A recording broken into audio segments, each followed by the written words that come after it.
It's a common conversation at kitchen tables around the country. How much social media is too much, and how is it impacting the mental health of teens? Well, a just released study from 2024 from the Pew Research Center finds nearly half of teens between the ages of 13 and 17 feel that social media's impacts are mostly negative on kids their age. 41% feel the impacts are neither positive nor negative.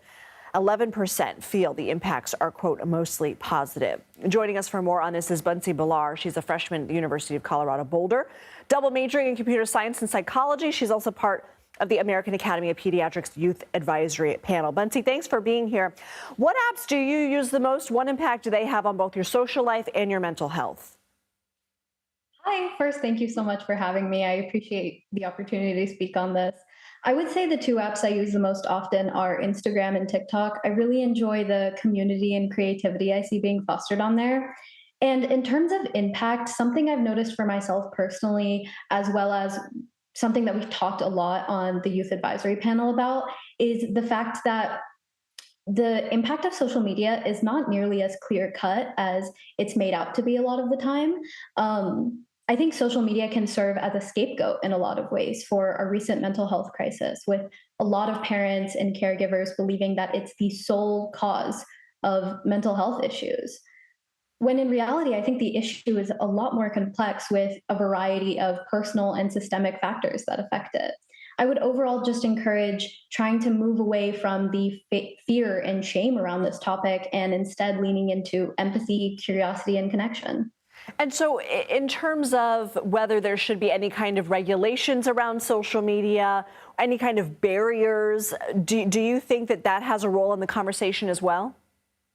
I definitely think that has a role. I think the most important part is especially protecting young people on social media. I think a lot of apps are doing a really great job of this. Snapchat, for example, has teen accounts that are designed to be a lot more safe and private than the general Snapchat account.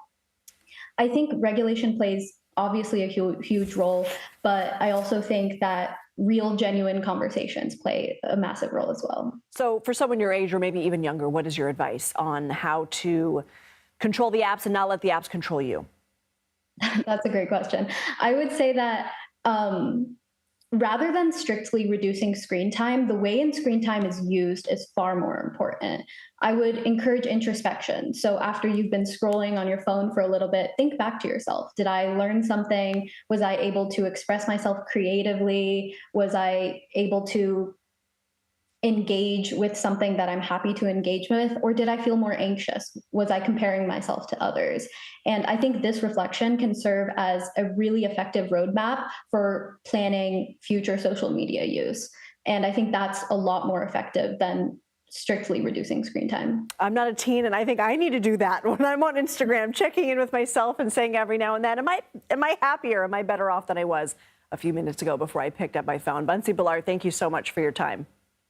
Thank you so much.